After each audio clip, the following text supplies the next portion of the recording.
Dear students, मेरे प्यारे बच्चों, आज लास्ट टॉपिक हमारा जो था वो थर्मल एक्सपेंशन के ऊपर था।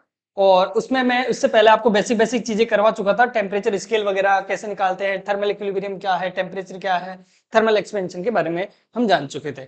आज जो हम वापस जानेंगे वो थर्मल एक्सपेंशन और उसके एप्लीकेशंस, कहाँ कहाँ एप्लीकेशंस उसके होते हैं, वो सारी की सारी चीजें हम देखने वाले हैं। चलो आओ बच्चों, ये देखो थर्मल एक्सपेंशन में मैंने लास्ट टॉपिक में ये भी बताया था लास्ट क्लास में कि जो थर्मल एक्सपेंशन है वो एक्सपेंशन एक्चुअल में होता क्यों है। हमें ये तो पता है कि इसको हम कुछ टेम्परेचर देंगे तो ये इलोंगेट हो जाएगा या हो सकता है कंप्रेस्ड हो जाए, है ना, ये चीज हो तो जाती है, लेकिन होती क्यों है तो वो लास्ट क्लास में मैंने बताया था। इससे रिलेटेड क्वेश्चन आपको केवीपीवाई में और आपके ओलंपियाड वगैरह में उनमें क्वेश्चन आते रहते हैं। ठीक है, तो ये चीज मैंने आपको बताई थी कि इसमें ये जो एनर्जी ग्राफ है वो एनर्जी ग्राफ में इसमें जो एक्सपेंशन का जो रोल प्ले करता है वो उसकी पोटेंशियल एनर्जी की वजह से होता है। और ये एक एसिमेट्रिक ग्राफ मिलता है हमें जो कि टेम्परेचर इंक्रीज करने की वजह से होता है। और इसमें एक्चुअल में होता क्या है, जैसे जो भी हमारी बॉडी है और उसको हम टेम्परेचर देने, तो टेम्परेचर देने से होता क्या है, उसके अंदर माइक्रोस्कोप लेवल पे देखते हैं तो उसके जो मॉलिक्यूल्स है, मॉलिक्यूल्स के बीच में एक वाइब्रेशन एनर्जी, मतलब एनर्जी गेन करने के बाद में वो वाइब्रेट होते हैं, वहां पे वाइब्रेशनल एनर्जी आ जाती है।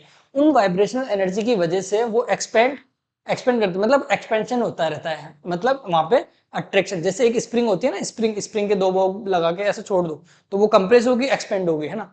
उसी टाइप से यहाँ पे थर्मल एक्सपेंशन स्टार्ट होता है किसी भी बॉडी में। उसमें क्या होता है, मॉलिक्यूल्स, जो भी मॉलिक्यूल्स अपने, उन मॉलिक्यूल्स को एनर्जी मिलने के बाद में क्या होता है, वो वाइब्रेशनल एनर्जी की वजह से वो अट्रैक्ट और रिपेल होते जाते हैं। उन रिपेल्शन और अट्रैक्शन होने की वजह से एक्सपेंशन होता है। अट्रैक्शन एक्चुअल में अट्रैक्शन थोड़ा कम होता है बट रिपल्शन थोड़ा ज्यादा होता है। ठीक है, रिपल्शन ज्यादा होने की वजह से वो क्या होता है, उसमें एक्सपेंशन आता है। वो थर्मल एक्सपेंशन का ही रीजन है हमारा। ओके, तो मैं ये सारी चीजें बता चुका था। देखो यहाँ पे एसिमेट्री एक ग्राफ मिलता है जो कि जैसे जैसे टेम्परेचर बढ़ाते जाएंगे इस टाइप से कुछ हमारा एक्सपेंशन होता जाएगा। ओके, तो और ये चीज में भी मैंने बता दी थी कि थर्मल एक्सपेंशन जो है आपका वो मैक्सिमम, मिनिमम तो किसमें मिलता है, सॉलिड के अंदर मिलता है, और जो मैक्सिमम है वो मैक्सिमम किसमें मिलता है भाई, मैक्सिमम गैसेस के अंदर मिलता है। ओके, ये अपनी यहां तक की बात हो गई थी। अब इसके बाद में देखो जो सॉलिड है, जो सॉलिड में तीनों टाइप के ही एक्सपेंशन होते हैं। देखो कौन कौन से, लीनियर एक्सपेंशन होता है, और सुपरफिशियल बोल दो या एरियल बोल दो, बात एक ही है। ठीक है, वॉल्यूमेट्रिक या फिर वॉल्यूम एक्सपेंशन बोल दो। ठीक है, ये हमारे सॉलिड्स के अंदर एक्सपेंशन होते हैं। लीनियर, अभी मैं इसमें एक एक को एक्सप्लेन करूंगा क्योंकि सभी के डेरिवेशन टाइप से है ना। अभी थोड़ा थोड़ा ध्यान रखो, ऐसे सॉलिड्स में ये तीन टाइप के होते हैं। और जबकि लिक्विड और गैसेस के अंदर ओनली ऑन वॉल्यूमेट्रिक देखने को पड़ता है, क्योंकि आपको पता है लिक्विड और गैसेस क्या करते हैं, जिस भी कंटेनर में डालते हैं या फिर जिस भी शेप के वॉल्यूम में डालते हैं हम, वो वॉल्यूम के अकॉर्डिंग अपनी शेप चेंज कर लेता है। ठीक है, उसी के अकॉर्डिंग, जैसे मैं एक सिलेंडर में डालूंगा कुछ लिक्विड तो वो सिलेंड्रिकल शेप ले लेगा। ठीक है, मैं स्पेयर में डालूं तो वो एक स्पेयर शेप ले लेगा। ठीक है, तो वॉल्यूम और गैसेस में, लिक्विड और गैसेस में क्या होता है, वो वॉल्यूमेट्रिक एक्सपेंशन देखने को मिलता है अपने को। बाकी सॉलिड में तीनों मिलते हैं। ठीक है, तो ये ही सॉलिड से रिलेटेड कहानी में आगे बढ़ाता हूं कि इसमें होता क्या है। आओ सबसे पहले पहला देखते हैं, ये सॉलिड के लिए, ये तो तुम्हें पता ही चल गया कि सॉलिड के लिए तीन पढ़ने वाले हैं हम। उसमें सबसे पहले आता है आपका लीनियर एक्सपेंशन। ठीक है, तो ये लीनियर एक्सपेंशन है वो कहां से क्यों स्टार्ट हुआ, पहले तो ये देखो। देखो लीनियर का मतलब है वन डायमेंशनल। ठीक है, दिमाग में पहले बिठा लो, वन डायमेंशनल मतलब वन डी में एक डायमेंशन होगी इसकी, इसलिए इसको लीनियर बोला गया, है ना। तो अब देखो इसके अंदर एक्चुअल में होता क्या है, इसमें एक्चुअल में होता क्या है, ऐसे एक लीनियरली एक ऑब्जेक्ट है, जैसे यहाँ पे एक सरिया है, सरिया बोलते हैं, जैसे कि स्पेरिकल शेप का, मतलब ये लीनियर शेप का एक आपके पास सरिया, सरिया जानते हो, ये एक आयरन रोड है। ओके, एक आयरन रोड है, और इसको हीटिंग किया हमने, इसको हीट दिया, हीट देने से क्या होगा, इसकी शेप चेंज हो जाएगी, थोड़ा एलोंगेट हो जाएगा, है ना। तो वो एलोंगेशन कितना हुआ, कैसे डिपेंड करता है, वो चीज का डेरिवेशन देखेंगे हम। ठीक है, अब लीनियर एक्सपेंशन के लिए एक डायरेक्ट चीज ध्यान रखना कि जो एल आता है वो आता है L0 1 plus alpha delta T. अब ये क्या है, ये एल है फाइनल, फाइनल लेंथ इतनी होने वाली है, ये इनिशियल लेंथ होने वाली है, ये अल्फा अभी मैं बताऊंगा थर्मल कोफिशिएंट होता है ये, और ये टेम्परेचर डिफरेंस। मतलब मैं इसको कुछ ना कुछ टेम्परेचर दूं, इसको कुछ ना कुछ हीट दूं, तो ये कुछ ना कुछ इलोंगेट होएगा, उसी को लीनियर एक्सपेंशन बोलते हैं।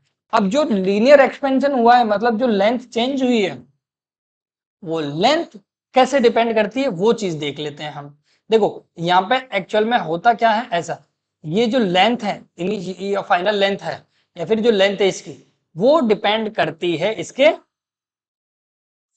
इसके टेम्परेचर डिफरेंस पे। ध्यान रखना कि कितना टेम्परेचर डिफरेंस किया है हमने, ठीक है। और दूसरी चीज, इसका जो इसकी लेंथ है, जो इसकी एक्सपेंशन जो लेंथ है, वो डिपेंड करती है इसकी इसकी एक्चुअल, मतलब ये इसकी एक्चुअल लेंथ पे भी, एल नोट पे भी ध्यान रखना, ठीक है। और भी चीज देख सकते हैं, इनको सबको जब कंबाइन करके लिखते हैं, मतलब जो भी चेंजेस आए ना, वो सब कुछ लिख सकते हैं हम ऐसे। मतलब छोटा सा चेंजेस आया, मान लो डीएल है ना, तो डीएल इक्वल्स टू हम ऐसे लिख सकते हैं, अल्फा अल्फा एल नोट और dt। ये dt क्या है, dt कैपिटल में लिख लो, dt ये टेम्परेचर डिफरेंस। ध्यान रखना इतने, मतलब डीएल लेंथ में चेंजेस करने के लिए हम, ये कौन कौन रिस्पॉन्सिबल होगा, इसकी इनिशियल लेंथ और इसका टेम्परेचर और इसका थर्मल कोफिशिएंट। अब इसका कंप्लीटली हम देखें कि डेल्टा एल में कितना चेंजेस हुआ, कितना एल लेंथ में कितना चेंजेस हुआ, तो उसका इंटीग्रेट करके हम निकाल सकते हैं। कैसे इंटीग्रेट करके निकालोगे, देखो डीएल का क्या होगा, एल होगा, एल लेंथ कहां से कहां गई, एल नोट थी पहले, फिर बाद में एल हो गई, ठीक है। और यहाँ पे अल्फा एल नोट ये कोफिशिएंट है, और ये dt का क्या हो जाएगा, टी हो जाएगा। तो अल्फा एल नोट और टी, तो टी की वैल्यू क्या क्या रखेंगे हम, मान लो कुछ टी इनिशियल से टी फाइनल था, कुछ ना कुछ हमारा टेम्परेचर, कुछ ना कुछ टेम्परेचर डिफरेंस करोगे तभी कुछ आएगा। तो यहाँ पे जो एल आएगा, L minus L nought, L minus L nought equals to alpha L nought, और ये आ जाएगा dt। इसको डेल्टा टी लिख सकते हैं अपने को, या फिर अभी ऐसे लिख लो, T F minus T I, initial और फाइनल टेम्परेचर। तो यहां से मैं एल का फॉर्मूला लिख सकता हूं, L note plus alpha L nought delta T, delta T का मतलब डेल्टा टी लिख लो ऐसे, टेम्परेचर डिफरेंस, ठीक है। अब यहाँ पे लेंथ का फॉर्मूला आ जाता है अपना, एल नोट कॉमन ले लिया तो 1 प्लस अल्फा डेल्टा टी। क्या ये वही फॉर्मूला है जो मैंने स्टार्टिंग में लीनियर एक्सपेंशन के लिए लिखा है, ये देखो यही फॉर्मूला है वो, ठीक है। तो ये फॉर्मूला आपको ध्यान रखना है कि फाइनल लेंथ का जो फॉर्मूला होगा वो L note initial length plus 1 plus alpha alpha delta T. अच्छा देखो इसमें और क्या क्या चीजें कर सकते हो तुम, देखो इसमें यदि हम अल्फा निकालना हो हमें, कि अल्फा क्या है, ये थर्मल कोफिशिएंट है। अब ये थर्मल कोफिशिएंट है सर, इसकी डिग्री क्या होगी, ठीक है। तो इसकी डिग्री, इसकी यूनिट, मतलब यू यूनिट वगैरह क्या हो गया ना इसका, तो वो निकालने के लिए हम क्या करेंगे, देखो इसी फॉर्मूले से हम ये देख सकते हैं कि देखो एल इधर लिख सकते हैं हम, एल माइनस एल नोट, ये एल नोट इधर गया, एल नोट का डिवाइड हुआ, डेल्टा टी का भी डिवाइड हुआ, तो L nought multiply delta T equals to क्या हो गया, अल्फा। तो ऐसे लिख सकते हैं। तो देखो यहाँ पे लेंथ लेंथ कट गई है ना, मैं यूनिट निकाल रहा हूँ, लेंथ से लेंथ कट गई, तो only 1 upon temperature difference. Temperature difference का मतलब हो गया अपना सेंटीग्रेड इनवर्स में, ध्यान रखना 1 अपॉन सेंटीग्रेड हो गया, ये 1 अपॉन केल्विन हो गया। तो ये इसकी यूनिट हुई, ध्यान रखना ये इसकी क्या हुई, यूनिट हुई, ठीक है। और ये लीनियर एक्सपेंशन के लिए अल्फा इसका वेरिएबल है अपना, ओके, वैल्यूएबल चीज है। ये चीज आपको समझ में आ जानी चाहिए, क्योंकि ये क्या है, लीनियर एक्सपेंशन, सिंपल एक लाइन के अकॉर्डिंग एक्सपेंशन, ओके। तो ये आपके लिए ये फॉर्मूला ध्यान रखना बहुत इंपॉर्टेंट है ये, है ना। तो आपको क्या क्या ध्यान रखना है, एक तो ये फॉर्मूला ध्यान रखना है, एल जो भी आपका फॉर्मूला है ना ये, L equals to L nought 1 plus alpha delta T, okay. और दूसरा आपका ये अल्फा, अल्फा अल्फा का ऐसा फॉर्मूला लिख सकते हो, या फिर इसकी यूनिट से भी काफी चीजें सॉल्व करने के काम में आएगी, अभी मैं बताऊंगा कैसे कैसे काम में ले सकते हो आप, ओके। तो ये इसकी यूनिट ध्यान रखना है, और एल का फॉर्मूला ध्यान रखना है, कैसे आया वो डेरिवेशन भी ध्यान रखना है, कि ये जो एल है वो किस किस पे डिपेंड करता है, इसके इसकी इनिशियल लेंथ पे भी और इसके टेम्परेचर डिफरेंस पे भी। जब इनको कंबाइन करके लिखते हो तो ऐसे लिख सकते हो, ध्यान रखना इसको ऐसे लिख सकते हो, ये इसकी जो डीएल है ना, डीएल स्मॉल लेंथ, वो डिपेंड करती है इसके एल नॉट, इसकी इनिशियल पे और इसके टेम्परेचर डिफरेंस पे। यहां से आपका डेरिवेशन स्टार्ट हो जाता है, वो इंटीग्रेट करना है, डिफरेंशिएट करना, ठीक है। तो इंटीग्रेट करना है तो अपना वैल्यूज रख के कर सकते हो। चलो नेक्स्ट, अब इससे रिलेटेड एक क्वेश्चन आ जाता है आपके पास यहाँ पे। तो देखो यहाँ पे क्वेश्चन है, ये इसमें यहाँ पे यूनिट नहीं दिया, यहाँ पे सेंटीग्रेड इनवर्स दे रखा है, ध्यान रखना ही पर सेंटीग्रेड लिखा हुआ है, इसकी यूनिट है ये, ध्यान रखना। अच्छा, इस क्वेश्चन को कैसे सोल्व करोगे भाई? अब इस क्वेश्चन को सोल्व करने के लिए आपको देखो क्या पूछा है, वो आयरन रोड है 50 सेंटीमीटर की, एल दे दिया भाई आपको, एल नोट बोल दो इसको, एल नोट 50 सेंटीमीटर दे दिया, ओके। देन अब जो इसको हीट किया गया वो कहां से कहां पे, जो हीट किया गया है इसको वो गया करा गया है 20 सेंटीग्रेड टू 100 सेंटीग्रेड तक, ओके। तो इसका मतलब टेम्परेचर आपको मिल गया TITF, okay. Find the length of the road at 100 degree, है ना। फाइनल टेम्प मतलब 100 पे इसकी लेंथ निकालना है, इसका मतलब फाइनल लेंथ निकालना है फाइनल टेम्परेचर पे, है ना। तो इसका मतलब एल वाला फॉर्मूला लगा दो, एल इक्वल टू क्या है, L note 1 plus alpha delta T, ठीक है। अब देखो यहाँ पे एक चीज ध्यान रखना आपको, जब आप अल्फा की वैल्यू पुट करो तो ध्यान रखना इसकी यूनिट और इसकी यूनिट देखना कि सिमिलर है क्या, सेंटीग्रेड में ये है, सेंटीग्रेड में ही, सेंटीग्रेड इनवर्स में ये है क्या, अदरवाइज ये केल्विन इनवर्स वगैरह में है तो इसको कन्वर्ट करना भाई, पहले केल्विन वगैरह में कर लेना। मान लो इसकी केल्विन इनवर्स में दे रखी है तो इसको किस में करोगे तुम, केल्विन में कर लेना, ओके। तो आपके क्वेश्चन में कोई फर्क नहीं पड़ने वाला। चलो आओ देखते हैं कैसे करेंगे। एल नोट आपका 50 सेंटीमीटर, 1 प्लस अल्फा, अल्फा की वैल्यू है 1.2, यहाँ पे 1.2 था, 1.2 इंटू 10 की power -6 into delta T. Delta T कितना हो गया भाई, ये देखो ये डेल्टा टी आपका, डेल्टा टी कितना हो गया, 100 में से 20 गया तो 80 सेंटीग्रेड इसका टेम्परेचर डिफरेंस है, तो 80 लिख दो भाई, 80 सेंटीग्रेड, ठीक है, जो भी है आपका टेम्परेचर डिफरेंस। अब इसको सॉल्व कर लो, आपका फाइनल आंसर आ जाएगा। तो ये 50 आ गया, ये 1 प्लस ये कितना हो जाएगा लगभग 12 और ये 80, ये आ जाएगा लगभग 96, नहीं है जो भी है, कैलकुलेशन आपका काम है। देखो 1.2 इंटू 10 की पावर 10 की पावर 6 है और ये 80 भी है, यहाँ पे ध्यान रखना, कैलकुलेशन आप करोगे भाई, ध्यान रखना, ठीक है। ये यहाँ पे 1.2 नहीं है, 12 ही है, ध्यान रखना, ठीक है। तो ये 0.48 ऐसा कुछ आ रहा होगा, तो इसका लगभग लगभग फाइनल आंसर आ जाएगा कुछ और आएगा 50 प्लस और कुछ इससे मल्टीप्लाई करोगे तो 50 इंटू ये लगभग कितना हो जाएगा, जो भी आप कैलकुलेट कर सकते हो आप, ठीक है। ऐसे 50 प्लस 12 इंटू 50 इंटू 80 इंटू 10 की पावर -6। अब यहाँ पे जो नंबर आ रहा होगा उसके -6 से कैलकुलेट करके फाइनल आंसर लिखना है। 50 प्लस कुछ नंबर आ रहा होगा क्योंकि ये छोटा ही नंबर मिलने वाला है अपने को, है ना। तो अराउंड 50 प्लस 0.48 जो भी आ रहा होगा आंसर आ जाएगा, ओके। तो ऐसे क्वेश्चन आपको कर लेने हैं, ठीक है। सिंपल कुछ नहीं दे रखा, फाइनल टेम्परेचर पे जो भी आपको लेंथ वगैरह पूछ रहे उसके लिए आप ये फॉर्मूला लगाओगे और लिख दोगे, ठीक है। नेक्स्ट आओ, एक क्वेश्चन और है यहाँ पे, देखो क्वेश्चन के अंदर लिखा हुआ है कि एक मेटल रोड है, ठीक है, सिल्वर की, और 0 डिग्री पे है, वो हीटेड किया गया है इसको 100 डिग्री तक, तो टेम्परेचर डिफरेंस तो हमें पता ही चल गया सीधा सीधा 100 डिग्री, ओके। फिर ये बोल रहा है कि इन लेंथ इंक्रीज्ड बाय ये, मतलब डेल्टा एल दे दिया हमें 0.19, ठीक है, इंक्रीज्ड बाय बोल रहा है तो इतने से इंक्रीज हुआ लेंथ, है ना, इसका मतलब डेल्टा एल दे दिया है वो, है ना। तो coefficient of cubical cubical expansion, ठीक है। तो वो क्यूबिकल एक्सपेंशन, अब देखो ये क्यूबिकल एक्सपेंशन आपको नहीं पता, लेकिन ये बाद में क्वेश्चन आना चाहिए था, लेकिन अभी पहले पहले सिंपल लीनियर एक्सपेंशन निकाल लो, ठीक है। और क्यूबिकल एक्सपेंशन है ना, क्यूबिकल एक्सपेंशन 3 टाइम होता है इसका, अभी मैं बताऊंगा ये कहां से आया रिलेशन, अभी हमारा टॉपिक से पहले क्वेश्चन आ गया, कोई दिक्कत नहीं। तो गामा इक्वल टू 3 अल्फा होता है, तो आपको पहले अल्फा निकाल लेना है, उसका 3 टाइम कर देना है, ओके। तो क्यूबिकल एक्सपेंशन निकाल सकते हो, है ना, ऑफ सिल्वर रोड। चलो भाई कैसे निकालना, आओ। डेल्टा एल हमें आपको पता है, अच्छा मैंने ये बताया था कि L equals to L nought L nought alpha delta T, ऐसा फॉर्मूला था ना जब उसको एल नोट को अंदर मल्टीप्लाई कर देते तो, और इसमें L minus L nought upon L nought delta T equals to alpha, ये गिवन था हमें। अच्छा ये एल माइनस एल नोट क्या था भाई, ये डेल्टा एल है, ध्यान रखना, तो वो आपको गिवन है। और रोड की कुछ लेंथ वगैरह कुछ गिवन है क्या?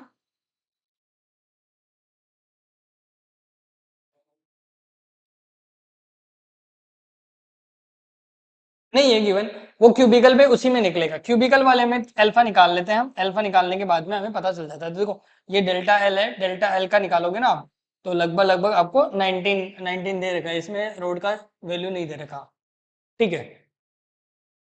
तो इसको पहले लीनियर नॉर्मल वाला करेंगे, उसके बाद में करेंगे। यहाँ पे एल एल एल के बारे में गिवन हमें डेटा नहीं है, देखो यहाँ पे,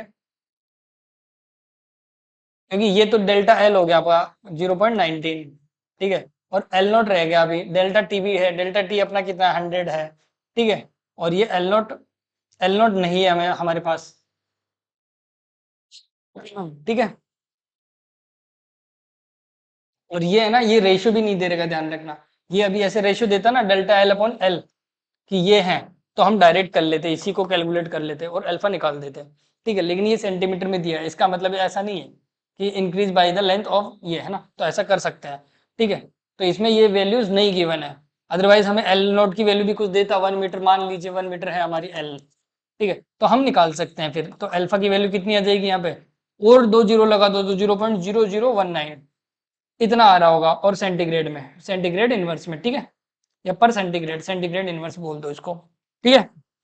अब देखो इसके अंदर ये क्या हो रहा है, ये आपका अल्फा आया, ये लीनियर एक्सपेंशन का है, क्वेश्चन समझने के तरीके से समझ रहा, ये आपका लीनियर एक्सपेंशन आया। आपको कौन सा चाहिए, गामा वाला चाहिए, है ना। तो गामा इक्वल टू क्या होगा भाई, 3 अल्फा, 3 इंटू अल्फा, 3 अल्फा मतलब गामा इक्वल टू 3 इंटू ये कर लो पूरा नंबर जो भी आपका 0.0019, इसका मल्टीप्लाई कर लो, तो ऐसे आंसर निकालना है आपको। तो क्यों, कभी कभी एक्सपेंशन के ऊपर भी आपके पास क्वेश्चन आ जाता है, ओके। चलो भाई, अब सेकंड केस, नंबर सेकंड देखेंगे। सेकंड केस में देखो ये कैसे करेंगे। सेकंड केस में हम यही देखेंगे कि वॉल्यूम इसका सुपरफिशियल या फिर एरियल, इसको एरियल भी बोल सकते हैं क्योंकि एरिया के बारे में होता है ये। क्योंकि लीनियर एक्सपेंशन में क्या था, एकदम लाइन के अकॉर्डिंग एक्सपेंशन हो रहा था। इसमें क्या, एरियल में क्या है, इधर भी और इधर भी, है ना, मतलब 2D में, है ना। तो इसका मतलब किसी एरिया को रिप्रेजेंट कर रहा होगा। मान लीजिए पहले इनिशियल एरिया ये था, ए नोट था, बाद में इसमें कुछ टेम्परेचर देने की वजह से ए हो गया, ठीक है।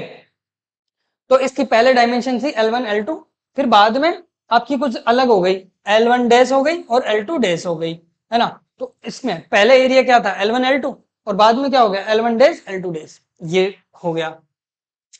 तो भाई इसके लिए हमें वही, जैसे उसमें लीनियर एक्सपेंशन में फॉर्मूला निकालना, तो इसमें भी ऐसा ही फॉर्मूला निकालना है। इसका जो फॉर्मूला होने वाला है पहले वाले की तरह ही है, A equal to A naught 1 + alpha delta T, ध्यान रखना। तो यहाँ पे अल्फा की जगह क्या आ जाता है, 2 अल्फा आ जाता है, ध्यान रखना, या फिर हम बीटा बोल सकते हैं, 1 + अल्फा की जगह बीटा लिखते हैं यहाँ पे, बीटा डेल्टा टी, ठीक है। ये फॉर्मूला आता है हमारा। अब ये आपके लिए वॉल्यूमेट्रिक है, अब यहाँ पे है ना एरियल के लिए है ये, ध्यान रखना, ये एरियल के लिए है, एरियल थर्मल एक्सपेंशन के लिए, ये कोफिशिएंट ऑफ थर्मल एक्सपेंशन है ना, ये एरिया के लिए है। लीनियर वाले के लिए अल्फा लिखते हैं, एरियल के लिए बीटा लिखते हैं, और गामा लिखते हैं 3D मतलब वॉल्यूमेट्रिक वाले के लिए।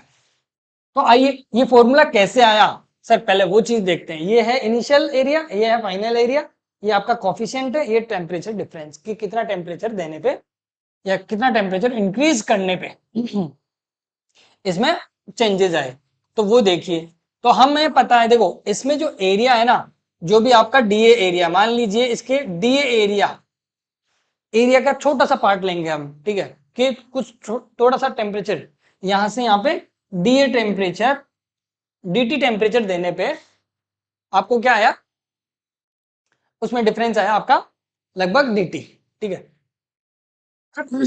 या फिर यहां से भी कर सकते हो, देखो यहां से भी कर सकते हो आप, या फिर ऐसे ही करो आप, तो कि जो डीए टेम्परेचर है वो, या फिर है ना ऐसे ही कर लो, एरिया इक्वल्स टू क्या हो रहा है। अब देखो फाइनल एरिया क्या लिखेंगे, L1 dash dot L2 dash, ये फाइनल एरिया लिखेंगे हम।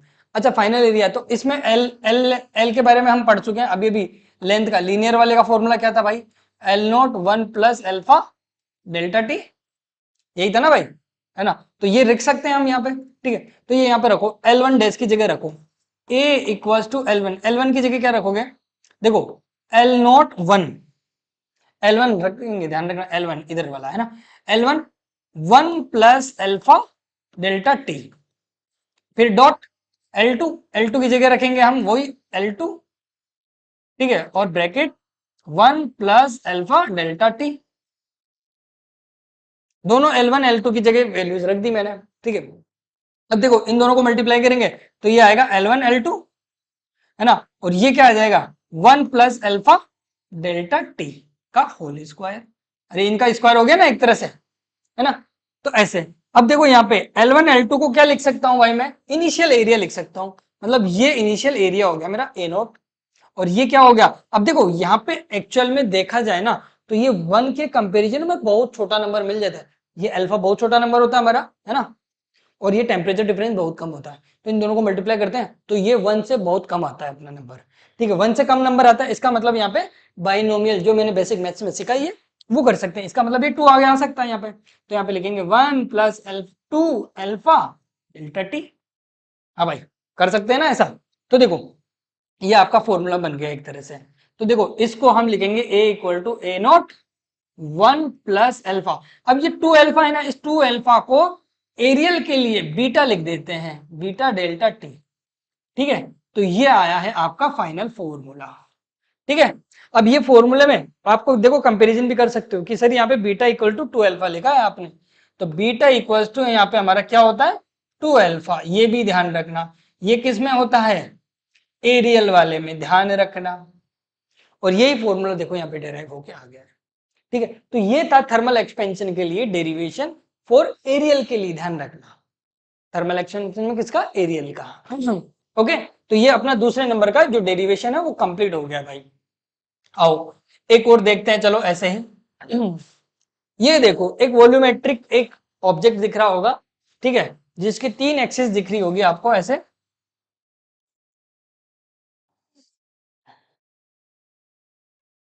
ऐसे एक 3D टाइप का एक आपको डायग्राम दिख रहा होगा, जिसके अंदर हम क्या करेंगे, जिसमें इसको वॉल्यूम या फिर क्यूबिकल एक्सपेंशन बोलेंगे, इसके लिए भी एक्सप्रेशन आपको डिफाइन करना है, डेरिवेशन करते हैं इसके लिए। तो वही हम मान लेते हैं इसमें 3 लेंथें थी पहले, L1 L2 और L3, हाँ भाई ऐसा मान सकते हैं ना। बाद में इसमें कुछ ना कुछ टेम्परेचर दिया हमने, देने के बाद में इसमें कुछ अलग ढंग का कुछ वॉल्यूम बन गया आपका, ठीक है, और उसकी जो डायमेंशंस है वो आपने जैसे इधर क्या बना L2, तो L2 डैश हो गई, इधर हो गई L3 डैश हो गई, और इधर आपकी हो गई ये वाली 3D वाली, ये हो गई L1 डैश हो गई, है ना। तो अब पहले पहले इनिशियल वॉल्यूम आप मान सकते हो कि जो आपका इनिशियल वॉल्यूम था वो V नोट था, और वो कितना था L1 L2 L3, अरे क्यूब क्यूब का वॉल्यूम तो ये होता है ना L1 L2 L3 ABC, है ना, या LBH।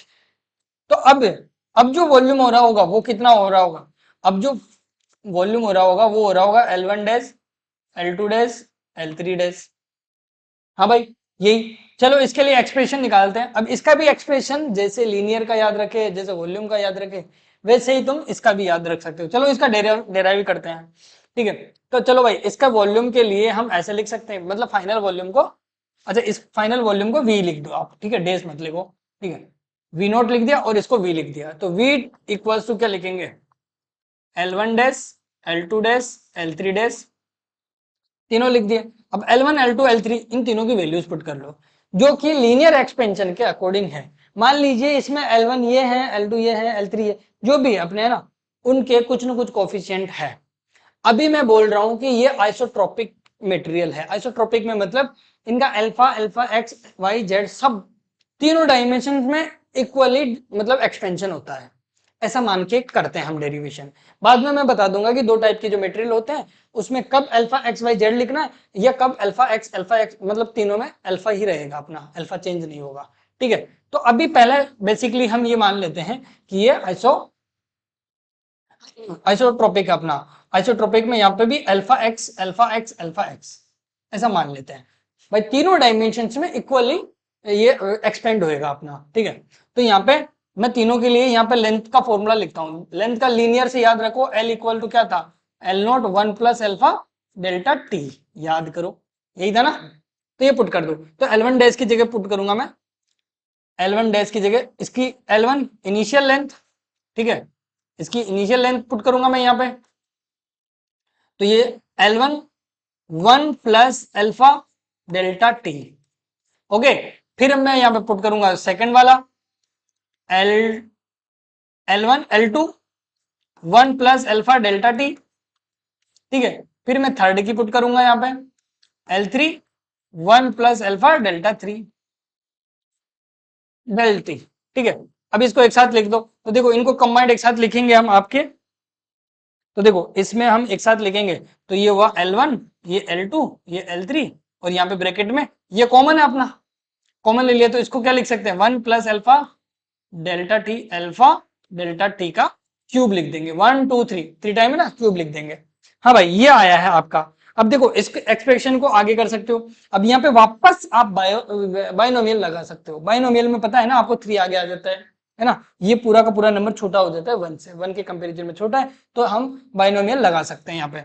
और ये क्या हो गया आपका इनिशियल वॉल्यूम हो गया, देखो वी नॉट हो गया ये, तो इसको तो लिखेंगे वी नॉट और इसको क्या लिखेंगे 1 प्लस 3 अल्फा डेल्टा टी, ठीक है। तो ये आपका वॉल्यूमेट्रिक फॉर्मूला आ गया है भाई, ये आपका वॉल्यूमेट्रिक के लिए डेरिवेशन कंप्लीट तैयार है, ठीक है। याद रहेगा, देखो वैसा ही है ऐसा, ठीक है। अच्छा इसका फाइनल, अच्छा ये है ना, इसको गामा बोलते हैं, ध्यान रखना, वॉल्यूम वाले के लिए 3 अल्फा नहीं बोलेंगे, ऐसे बोलेंगे। तो इसका फॉर्मूला ये भी लिख सकते हो आप 1 प्लस अल्फा, अब इसकी 3 अल्फा की जगह गामा लिख देते हैं, इसको 3 अल्फा को गामा लिख देते हैं डेल्टा टी, ठीक है। तो ये हो गया लो भाई, ठीक है। अब देखो यहाँ पे एक्चुअल में क्या हो रहा है, यहाँ पे क्या हो रहा है, गामा इक्वल टू क्या लिखा हमने 3 अल्फा, ओके, ये 3 अल्फा हुआ, ऐसे आपको ध्यान रखना है। v equal to V note 1 plus gamma delta T, तो gamma equal to 3 alpha, okay, ऐसे आपको ध्यान रखना है भाई। तो ये दोनों चीजें ध्यान रखना है आपको, ओके, कर लोगे ना ऐसे। तो ये डेरिवेशन है, इसका ध्यान रखना। अब हम तीनों की बात करें, चलो एक तीनों की बात करें, चलो इसी में बहुत सारी चीजें समझा देता हूं। हमने लीनियर के लिए पढ़ा है, लीनियर के लिए क्या पढ़ा भाई, L equal to final length होती है वो initial length 1 plus alpha delta T होती है, ठीक है। फिर एरिया के लिए पढ़ा हमने, एरिया 1 प्लस अल्फा, अल्फा की जगह यहाँ पे क्या आ जाता है बीटा आ जाता है, बीटा डेल्टा टी, ओके। और फिर हम वॉल्यूमेट्रिक के लिए पढ़े, वॉल्यूमेट्रिक के लिए क्या पढ़ेगा भाई, V note 1 plus gamma delta T, है ना। और यहाँ पे क्या था 2 अल्फा, यहाँ पे क्या था 3 अल्फा, है ना। तो हम ये रिलेशन भी लिख सकते हैं कि अल्फा बराबर मतलब अल्फा बीटा गामा में ऐसे लिख सकते हैं कि अल्फा बीटा गामा इनका रेशियो ले सकते हो, या फिर ऐसे लिख सकते हो, देखो कि आपका बीटा इक्वल्स टू क्या होता है 2 अल्फा और गामा इक्वल टू क्या होता है 3 अल्फा, है ना। तो मैं अल्फा बीटा तीनों का रेशियो लूं, अल्फा बीटा गामा, गामा तीनों का रेशियो लूं तो क्या रहेगा 1:2:3, ऐसा रेशियो आ जाएगा ना भाई। बीटा की जगह 2 अल्फा, गामा की जगह 3 अल्फा, अल्फा अल्फा कट गए, तो ऐसे। तो अल्फा बीटा गामा का रेशियो कैसे रहता है 1:3 रहता है, ये भी आप याद रख सकते हो, है ना। बाकी देखो बाकी यहाँ पे मैं बता देता हूँ किस किस मटेरियल के लिए कैसे लेना है। वो बोले क्वेश्चन में आपको कि आइसोट्रोपिक मटेरियल है। आइसोट्रोपिक मटेरियल का मतलब है कि उसमें थर्मल एक्सपेंशन हो, चाहे कोई सा भी हो, लीनियर हो, एरियल हो या वॉल्यूमेट्रिक हो। जो एक्सपेंशन होगा वो तीनों डायरेक्शन में या फिर इक्वल होगा। जैसे लीनियर है तो एक डायरेक्शन में कंप्लीटली, वो तो हो ही रहा है नॉर्मल। जैसे एरियल है तो एरियल में दोनों साइडों में, एक्स में और वाई में दोनों में एक जैसा एक्सपेंशन होगा। और 3D है तो तीनों एक्सिस में इक्वल होगा, ओके। तो ऐसा है, तो ध्यान रखना यहाँ पे alpha X alpha Y alpha Z बराबर होता है, अल्फा ले सकते हो आप, अल्फा एक्स ले सकते हो, इसको अल्फा ही मान लो इसको, ठीक है, तीनों डायरेक्शन के लिए। और एनी आइसोट्रोपिक एनआइसोट्रोपिक में हमारा ये इक्वल नहीं होता है, ध्यान रखना। उसमें alpha X, alpha Y, alpha Z, alpha Z ये इक्वल नहीं होते हैं, ये सब अलग अलग हो सकते हैं। जैसे मैं गामा लिखूंगा ना, जैसे गामा लिखूंगा ना मैं, तो वहां पे गामा की जगह ना ऐसे डायरेक्ट नहीं लिखूंगा 3 अल्फा, उसमें क्या लिखूंगा मैं, alpha X, alpha Y, alpha Z. जैसे मैं बीटा लिखूंगा ना इसी पॉइंट पे, तो मैं क्या लिखूंगा, अल्फा एक्स, अल्फा वाई। अरे वो तो एरियल है ना, बीटा एरियल है, तो एरियल के लिए तो 2 ही लिखूंगा मैं, और ये 3D है तो मतलब वॉल्यूमेट्रिक है, तो इसमें तीनों लिखूंगा। तो ऐसे लिखूंगा मैं, ऐसे नहीं लिखूंगा 3 अल्फा लिख दिया, 2 बीटा लिख दिया, नहीं। इसके लिए ध्यान रखना आप, ओके। अदरवाइज आइसोट्रोपिक है या गिवन नहीं है तो आइसोट्रोपिक मानना क्वेश्चन में, ओके। नेक्स्ट। हाँ भाई, ये देखो, ये क्वेश्चन आ गया, लो। ये क्वेश्चन आ गया है कि आपके पास है ना, coefficient of thermal linear expansion है, करना है एक क्रिस्टल का, 1 डायमेंशन इज अल्फा 1 है, और 2 अदर डायरेक्शंस वो है अल्फा 2 है। तो कोफिशिएंट ऑफ वॉल्यूमेट्रिक एक्सपेंशन, अब देखो वॉल्यूमेट्रिक के लिए पूछ रहा है वो, ठीक है, कि वॉल्यूमेट्रिक एक्सपेंशन क्या होगा, मतलब गामा की वैल्यू क्या होगी। अब आपको दिख रहा है कि एक डायरेक्शनल तो क्या है, अल्फा 1 है, और बाकी की जो बची हुई 2 डायरेक्शन है वो क्या है, अल्फा 2 है। तो हमें पता है कि ये कौन सा हुआ, एनआइसोट्रोपिक। एनआइसोट्रोपिक में हम 3 गामा इक्वल टू 3 अल्फा नहीं लिख सकते, है ना, ये लिखना गलत है यहाँ पे। इसका मतलब इसका कैसे लिखेंगे यहाँ पे, देखो इसका ऐसे लिखेंगे, alpha X plus alpha Y plus alpha Z. अब इसमें बोल रहा है ये कितना है, अल्फा 1 है, और बाकी के बच्चे हुए दोनों क्या है, अल्फा 2 है। तो ये लो भाई, ये अल्फा 2 लिख दिया मैंने। तो फाइनल आंसर क्या आ गया, अल्फा 1 प्लस 2 अल्फा 2। समझ गए, तो आपको गामा लिखना आ गया, ओके, नो डाउट, ऐसे करना है आपको। चलो भाई, नेक्स्ट, इसके अंदर भी देख लेते हैं, है ना। इसके अंदर देख लेते हैं कि देखो, यहाँ पे है मोमेंट ऑफ इनर्शिया है corresponding to the small changes in temperature. Temperature के साथ साथ इसका मोमेंट ऑफ इनर्शिया कैसे चेंज हो रहा है, ठीक है। और यहाँ पे लिखा हुआ है कि आई किसको डिनोट कर रहा है, मोमेंट ऑफ इनर्शिया को डिनोट कर रहा है, ठीक है। और सॉलिड बॉडी है, हैविंग अल्फा, इसका अल्फा कोफिशिएंट है, ठीक है, लीनियर एक्सपेंशन का। और चेंज इन आई, आई का बताना है आपको, small change in moment of inertia. Moment of inertia का डेल्टा टी के अलोंग कैसे होता है, तो हमें पता है आई क्या होता है भाई, मोमेंट ऑफ इनर्शिया। आपको नहीं पता तो मोमेंट ऑफ इनर्शिया वाली वीडियो में जाके देखना। I equal to M R square होता है, किसी भी बॉडी का हम ये लिखते हैं एम आर स्क्वायर, ठीक है। तो हाँ, ठीक है, तो एम आर स्क्वायर लिखते हैं मोमेंट ऑफ इनर्शिया। अब देखो इसमें हमें पूछ रहा है I, change in I, moment of inertia में कितना चेंजेस करे, टेम्परेचर के साथ साथ कितना चेंजेस हो रहा है उसके बारे में पूछ रहा है। मतलब क्वेश्चन क्या पूछ रहा है आपसे, डेल्टा आई पूछ रहा है। डेल्टा आई पूछ रहा है किसकी फॉर्म में, डेल्टा टी और अल्फा की फॉर्म में। कैसे करेंगे देखते हैं, अच्छा क्वेश्चन है। तो देखो इसका डिफ्रेंशिएट करो, तो आर के रिस्पेक्ट में, तो D I upon D R equals to 2 आगे आ जाएगा, एम कॉन्स्टेंट है अपना, 2 mr, ठीक है, 2 mr आ गया। अच्छा, 2 mr आ गया, तो भाई अब देखो यहां से डी आई को ऐसे लिख सकते हैं, डेल्टा आई इक्वल टू क्या आ गया, 2m, और डी आर उधर गया, तो 2mr dot D delta delta R. हाँ भाई, ये हो गया ना, इसमें ऐसे लिख सकते हैं। अब यहीं रुक जाओ। अब हमें ना थर्मल एक्सपेंशन के अकॉर्डिंग लीनियर के लिए क्या लिखते हैं भाई, अल्फा इक्वल्स टू, ऐसा कुछ लिखते हैं, alpha equals to alpha equals to delta L upon L, और फिर डेल्टा टी, ऐसा लिखते हैं ना भाई, है ना। तो यहां पे मैं इसकी बात करूं, इस वाले क्वेश्चन की बात करूं, तो यहाँ पे है जो एल है वो रेडियस है, यहाँ पे जो एल है वो क्या है, आर है यहाँ पे। तो इसके लिए इस वाले कॉन्सेप्ट के लिए मैं फॉर्मूला कैसे लिखूंगा, alpha equal to delta R upon R into delta T, ठीक है। तो ये हमारा अल्फा आ गया, ठीक है। तो यहां से देखो, यहां से कुछ दिख रहा है क्या आपको, यहां से आप डेल्टा आर की वैल्यू निकाल सकते हो। डेल्टा आर की वैल्यू क्या लिख सकते हो भाई, डेल्टा आर की वैल्यू लिख सकते हो alpha R delta T, alpha R delta T लिख सकते हो। अच्छा, इसमें ये लिख सकते हो क्या value, alpha R delta R square. तो देखो यहाँ पे क्या लिख जाएगा, 2m और आर, और डेल्टा आर की जगह क्या लिखोगे, वो वाली वैल्यू क्या है, अल्फा आर डेल्टा टी, है ना। तो इसका मतलब ये कितना हुआ भाई, आर आर आर स्क्वायर, इसका मतलब 2mr² अल्फा डेल्टा टी। और ये क्या है, एम आर स्क्वायर, अभी अभी हमने बोला मोमेंट ऑफ इनर्शिया, है ना। तो ये आपका फाइनल आंसर आ गया 2i अल्फा डेल्टा टी, ये आ गया आपका डेल्टा आई। और यही हमसे पूछ रहा था वो कि डेल्टा आई कितना होगा, change in moment of inertia. तो देखो 2i अल्फा डेल्टा टी, इसकी फॉर्म में हमने ये आंसर निकाल दिया। ओके, ठीक है बच्चों। तो ऐसे क्वेश्चंस आप इजीली कर सकते हो। आई होप कि आपको ये थर्मल एक्सपेंशन एकदम इजीली तरीके से समझ में आया होगा। इसके अच्छे अच्छे क्वेश्चंस भी मैंने ले चुका हूं। बाकी आप बेसिक क्वेश्चंस आप अपने अकॉर्डिंग करने की कोशिश करना बच्चों, और अगली क्लास में मिलते हैं। ठीक है, इसी का आगे वाले टॉपिक्स हम करेंगे। ओके बच्चों, अच्छे से ध्यान से इसके क्वेश्चंस लगाना आप। Good bye, take care, bye bye.